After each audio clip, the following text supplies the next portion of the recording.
일단 본격적으로 시작하기 앞서 간략하게 목차를 설명드리자면, 먼저 간단히 제 자기소개를 한 후 제가 지금까지 오게 된 과정을 이야기하며 제 경험을 공유하고, 제가 경험하며 느낀 점들에 대한 이야기와 마지막으로 대표적인 분야들 소개 및 공부 리소스 공유 등을 할 예정입니다. 먼저 제 소개를 해보자면, 저는 충주학교를 재학 중인 중학교 3학년 이원우이고, 최시호라는 닉네임으로 팀에이지부시에서 활동하고 있습니다. 보안에 입문한 지 약 2년 정도 됐으며 시스템 해킹을 주로 공부하고 있습니다.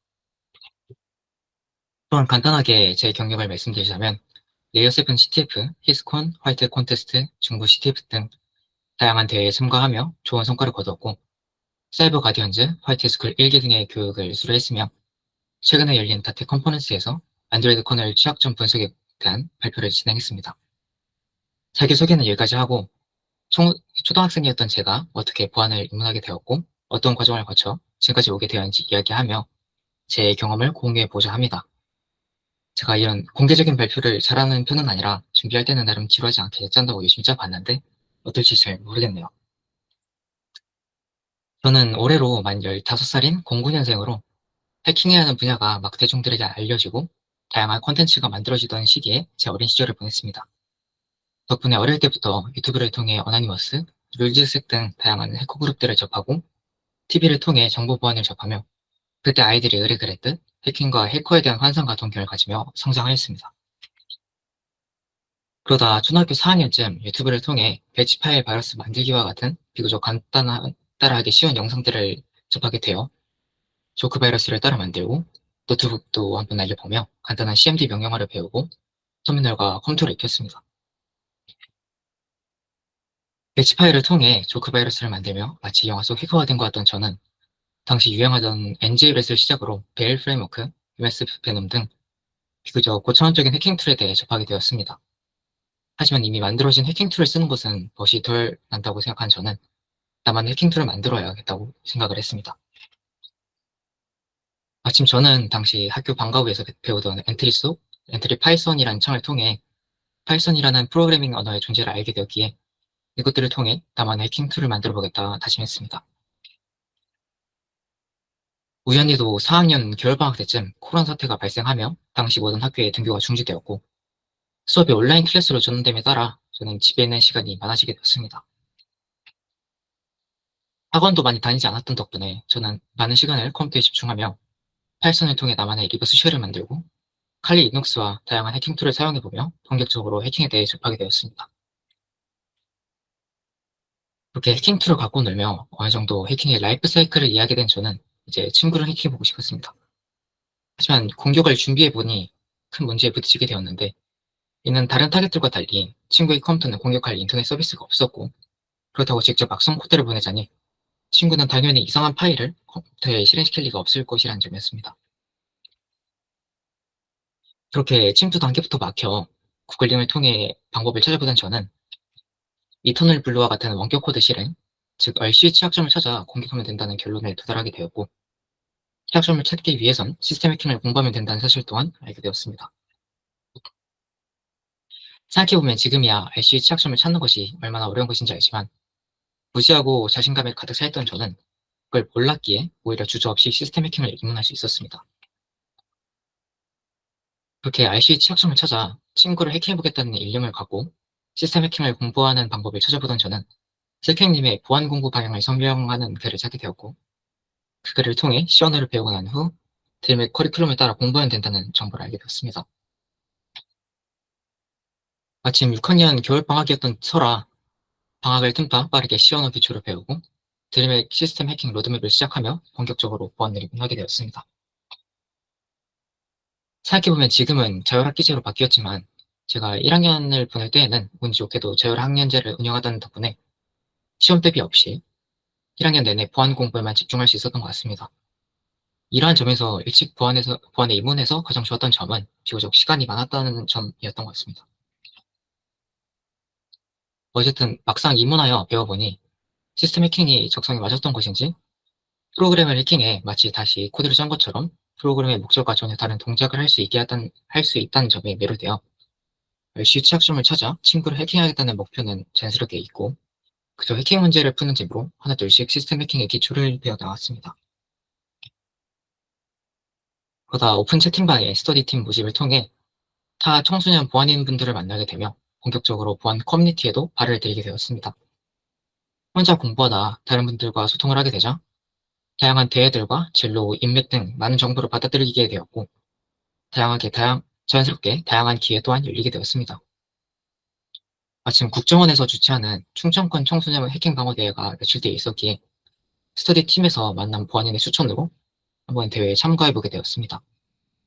아직도 기억이 나는 것이 그때 당시에는 아직 실력이 부족하다고 생각했어서 참가할 생각이 딱히 없었던 저를 평소에 많이 대화하던 강지원님이 강력히 추천을 하시며 설득해 주신 덕분에 결국 이 자리까지 올 수 있게 된 것 같네요.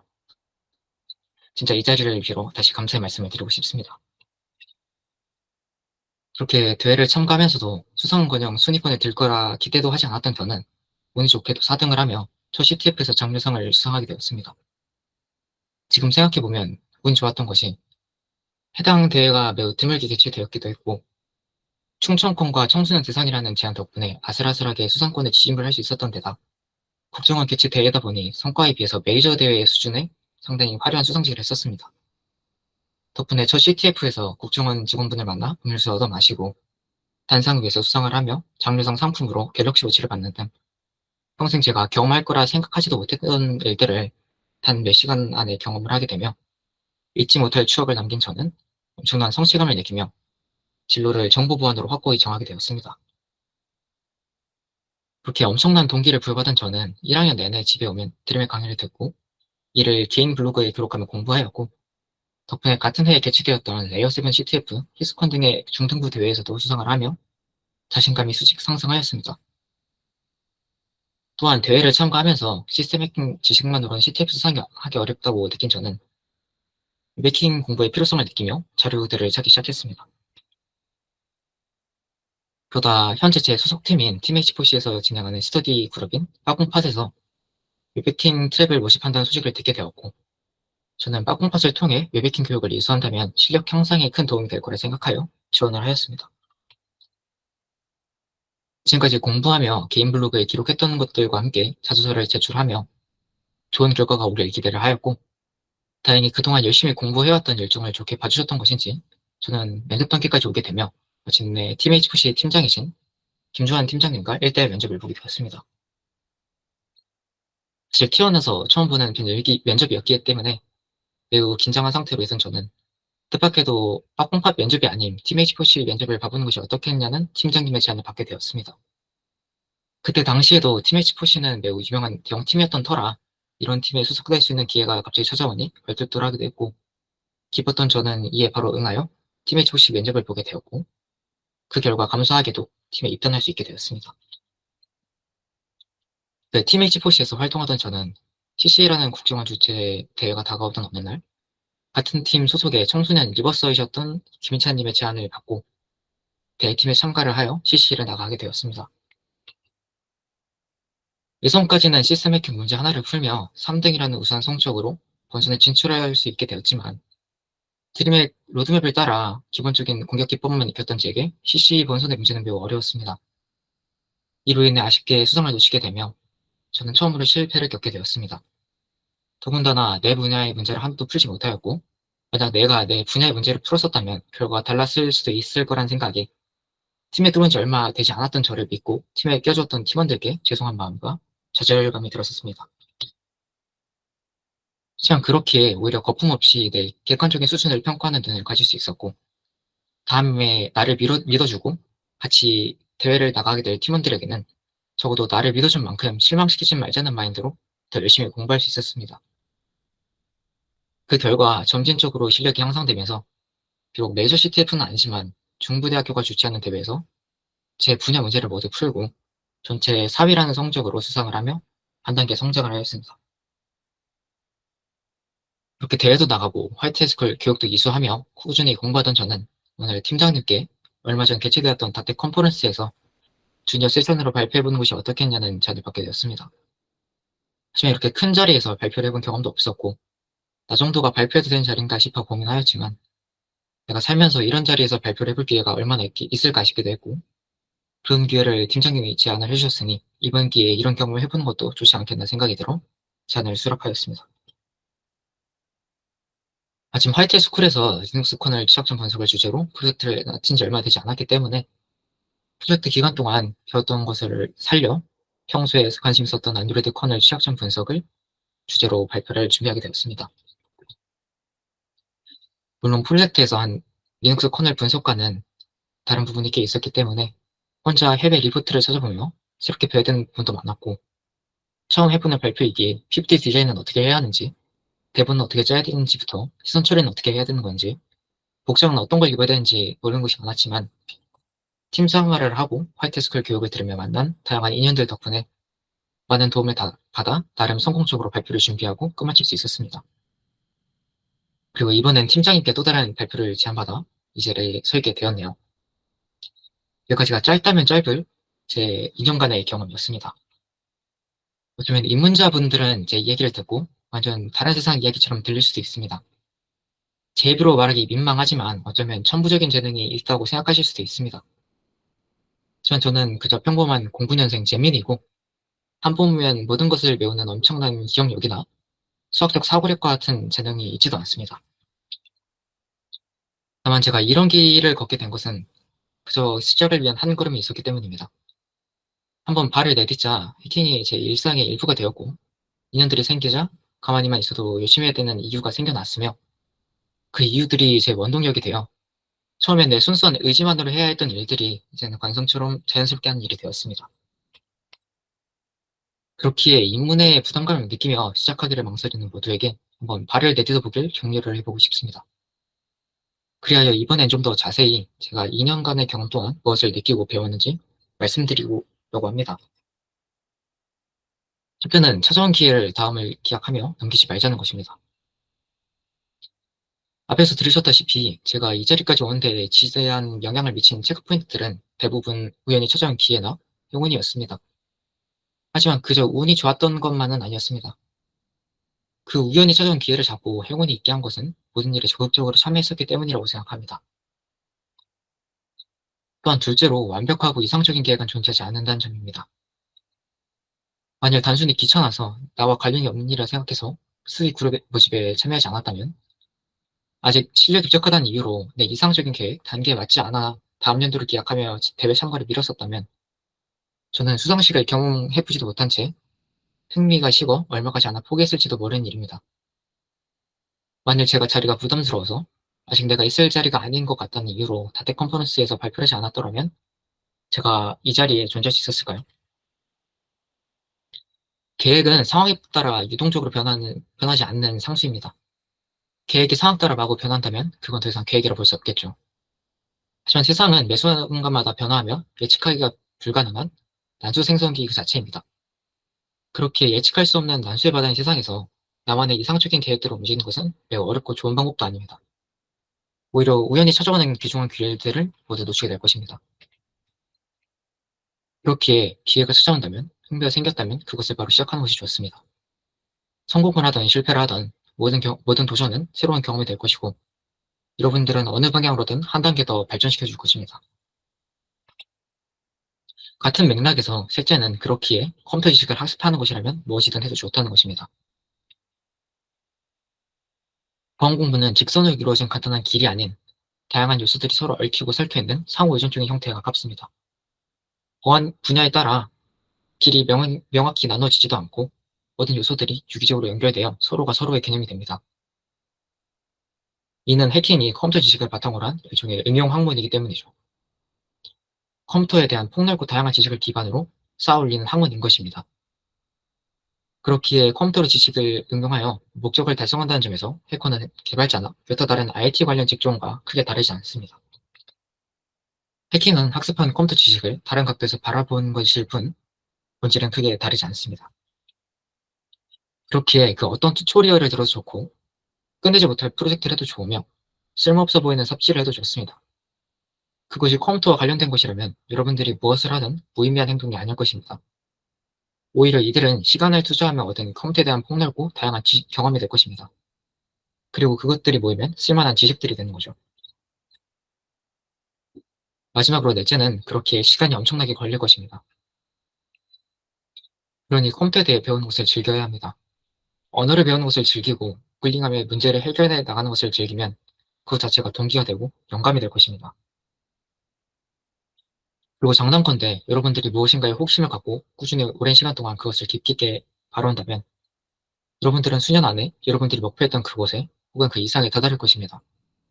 저 또한 짧다면 짧을 약 2년이라는 기간 동안 그러한 걱정을 했었고 정말 이렇게 계속 공부하다 보면 언젠가 노력의 결과가 돌아오는 것일까 의심스럽게도 했지만 네, 돌아오는 것 같더라고요. 심지어 대체로 제 예상보다 좀 더 빠르게 괜찮게 돌아오는 것 같습니다.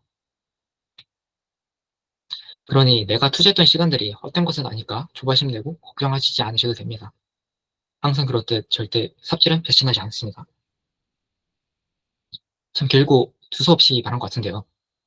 정리하면 이렇습니다. 첫째, 기회가 찾아온다면 무조건 잡죠.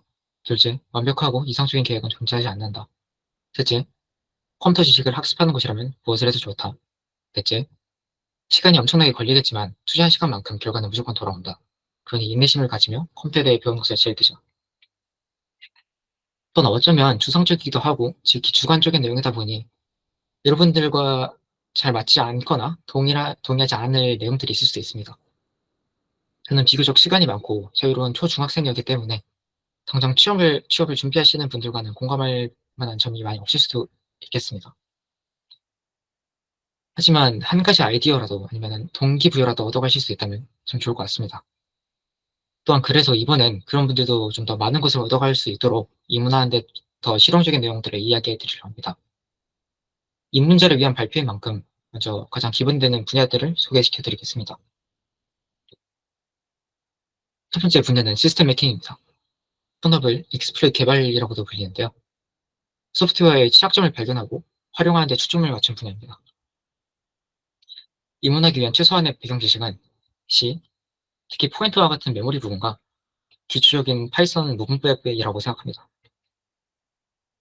입문을 위한 최소한의 배경 지식은 적은 편이지만 소프트웨어의 동작을 저수준에서 분석하기 때문에 운영체제 및 컴퓨터 주소와 같은 컴퓨터 과학 개념이 많이 등장하며 심화적인 내용으로 갈수록 코드 감사, 후에 설명할 분야인 리버싱 능력은 필수에 다양한 아키텍처, C++, 러스트, 고, 심지어 자바스크립트 등 다양한 지식을 필요로 하며 난이도의 고점이 상당히 높은 편입니다. 또한 IoT나 유저 애플리케이션 쪽은 아직 취약한 코드들이 많지만 분야의 특성상 시간이 지날수록 취약점 제거와 대대적인 보안 업데이트를 통해 소프트웨어의 평균적인 보안 수준이 올라가고 있으며 최근에는 러스트와 같이 비교적 빠르고 가벼우며 메모리 안정성까지 우수한 언어들이 개발되고 있으며 실무 쪽의 평균적인 난이도는 더더욱 올라가고 있는 추세입니다. 대표적인 예로는 윈도우즈 SMB 메모리 취약점의 도움을 받아 확산된 워너크라이와 비교적 최근인 2021년 로그4j 에서 발견된 커맨드 인젝션 취약점을 이용하여 iCloud, 스팀 등 대규모 서비스를 위협한 로그4shell 사태가 시스템 해킹을 이용한 공격 사례라고 볼 수 있겠습니다. 다음은 웹 어플리케이션 해킹, 줄여서 웹 해킹입니다. 웹 어플리케이션의 취약점을 발견하고 활용하는 데 초점을 맞춘 분야이며 대부분 해킹을 생각하면 대부분 떠올리는 가장 보편적이며 대중적인 분야입니다. 입문하기 위한 최소한의 배경 지식은 웹 어플리케이션을 구성하는 언어인 HTML, 자바스크립트, 파이썬 웹 프레임워크인 플라스크, PHP 정도라고 생각합니다.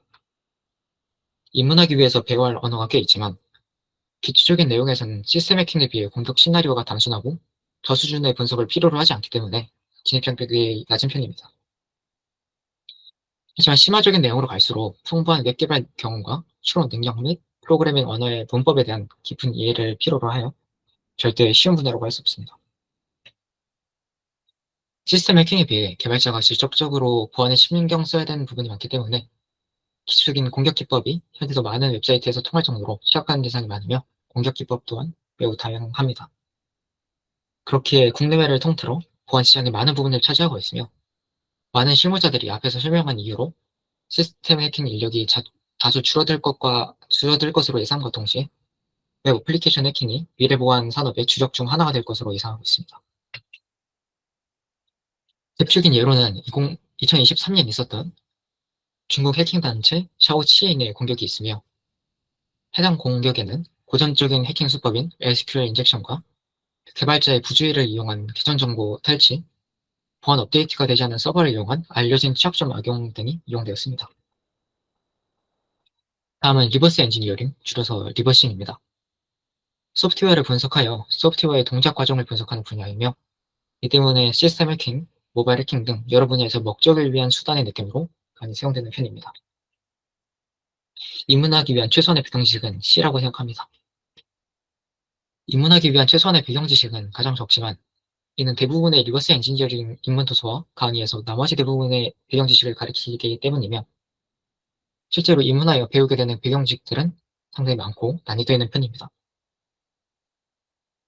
본질적으로 소프트웨어의 동작을 저수준으로 분석하는 학문이기에 운영체제 및 컴퓨터 구조와 같은 컴퓨터 과학 개념이 필수적이며 심화적인 내용으로 갈수록 안티 리버싱 기법 파괴, 다양한 아키텍처의 어셈블리 문법 및 언어에 대한 지식 등이 필요하며 결국 개발자가 작성한 코드를 유추하는 분야이기 때문에 알고리즘, 자료 구조 등 개발에 대한 이해도 또한 있어야 하며 전체적으로 상당히 난이도 있는 분야라고 생각합니다. 분야 특성상 타 분야, 특히 시스템 해킹에 비해 트렌드의 변화가 빠른 편은 아니며 틈새 시장의 느낌이 강한 편이지만 실무에서 언제나 수요가 있을 분야라고 생각합니다. 대부분의 리버서들은 리버스 엔지니어링만을 전문으로 하는 것이 아닌 방수 코드 분석, 취약점 연구 및 익스플로이트 개발, 치매 대응 등 타 기술들을 함께 전문으로 하는 편이며 특이하게도 리버스 엔지니어링을 이용해서 만들어진 게임 핵에 대응하기 위하여 게임 회사에서 리버스를 채용하는 경우도 많습니다. 앞에서 말했던 게임 핵이나 시리얼키 생성기와 같은 크랙이 리버스 엔지니어링을 이용한 예라고 볼 수 있을 것 같습니다.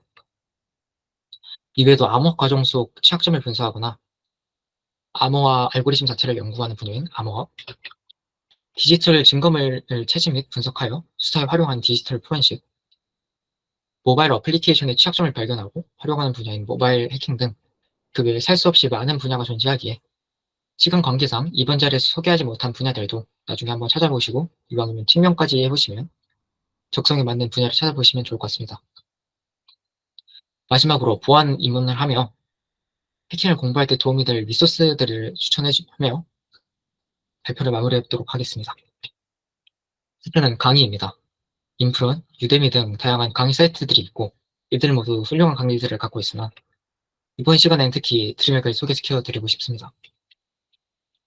지금까지 보안 공부를 하고 국내 커뮤니티에서 리소스를 찾아보면서 이 정도로 다양한 내용들이 체계화되어 쉽게 정리되어 있는 것은 드림액이 유일할 정도로 매우 잘 만들어져 있는 사이트며 다양한 내용들이 쉽게 무려 한국어로 정리되어 있기 때문에 새로운 분야에 대한 공부를 시작할 때 이 곡 강의를 먼저 들으며 시작하는 것을 추천드립니다. 둘째는 인재양성 교육입니다. 사이버 가디언즈, GOB, SSR 등 다양한 교육들이 존재하지만 입문자분들, 특히 학생분들께는 화이트스쿨을 소개시켜드리고 싶습니다. 화이트스쿨은 과학기술정보통신부와 한국과학기술연구원이 운영하는 보안 인재 양성 프로그램으로 온 오프라인 교육을 통한 기초교육과 프로젝트 활동을 통한 심화 교육을 통해 다양한 정보 보안 분야에 대해 폭넓은 배경 지식과 전문 지식까지 배울 수 있습니다. 하지만 그래도 C 파이썬 정도의 기본적인 프로그래밍 언어와 기초적인 컴퓨터 지식이 있을 때 위 교육이 더 빛을 발한다고 생각하여 완전히 입문하는 단계에서 지원하기보단 입문 후 좀 컴퓨터에 대한 경험과 지식이 쌓였을 때 지원하는 것을 추천드립니다. 만 24세 이하는 모두 지원할 수 있어 초중학생도 교육을 들을 수 있으며 교육기간 동안 많은 시간을 쏟을수록 더 많은 것을 배워갈 수 있기에 더더욱 시간이 많은 초중학생분들께 추천드리고 싶습니다. 셋째는 레딧입니다. 모르는 분들을 위해 소개하자면 레딧은 미국의 초대형 소셜 뉴스 웹사이트로 인터넷 커뮤니티와 비슷한 형태라고 볼 수 있지만 좀 더 공적인 느낌이 강한 편입니다. 세계의 다양한 보안인들이 자유롭게 토론하는 곳이기 때문에 보안 리소스부터 보안 직종 추천, 직종의 분위기 등 개인 공부부터 실무적인 내용까지 다양한 주제에 대한 글이 존재합니다. 또한 개인적인 경험으로는 이곳에서 포온 콜리지, 러피 인포리움 등 비교적 잘 알려져 있지 않은 리소스 또한 얻을 수 있었습니다. 하지만 국내 보안 시장과 해외 보안 시장은 규모나 분위기가 아직은 다른 면이 많기 때문에 적절히 참고 정도만 하시는 것을 추천드립니다.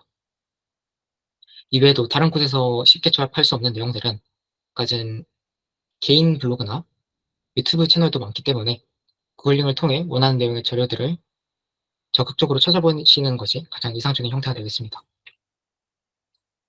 마지막은 워게임과 CTF입니다. 워게임은 보안 분야에 관련된 내용의 문제를 제공하여 이용자가 해당 문제를 풀 수 있도록 하는 일련의 서비스, 웹사이트를 뜻하며 CTF는 캡처 더 플래그의 약자로 대부분의 해킹 대회를 CTF라 진행합니다. 둘 다 다양한 보안 분야에 관련된 문제를 제공하며 문제를 해결하면 플래그라는 위와 같은 형태의 텍스트를 얻어 위를 제출하면 점수를 얻는 형태로 설명을 들으며 느끼셨다시피 게임과 같이 성취할 수 있는 목표와 그에 따른 보상을 제공하여 지루할 수 있는 보안 공부를 챌린지의 형태로 할 수 있어 매우 추천드립니다. 또한 국내외의 유명한 CTF나 워게임 활동은 자신의 실력이나 노력을 객관적인 수치로 보여주기 쉬워 이력을 보여주는 데 자주 쓰이기 때문에 더욱 추천드립니다. 추가로 CTF의 경우 CTF 타임이라는 사이트에서 매일 개최되고 있는 전 세계의 CTF를 확인할 수 있기 때문에 언제든 자유롭게 참가할 수 있습니다. 하지만 CTF와 워게임에서 출제되는 문제들은 대부분 실무에서 만나게 되는 케이스와 거리가 먼 편이기 때문에 실무를 공부하신다면 버그헌팅이나 원데이 분석과 같은 실무에 가까운 주제로 긴 프로젝트를 하시는 것을 좀 더 추천드립니다. 하고 싶은 말은 참 많은데 말주변이 좋은 편이 아니라서 참 길고 복잡한 발표가 됐을 수도 있을 것 같은데요. 제 긴 발표 들어주셔서 감사하고 부디 이번 발표가 원하는 정보를 얻어갈 수 있었던 자리였다면 좋겠습니다. 감사합니다.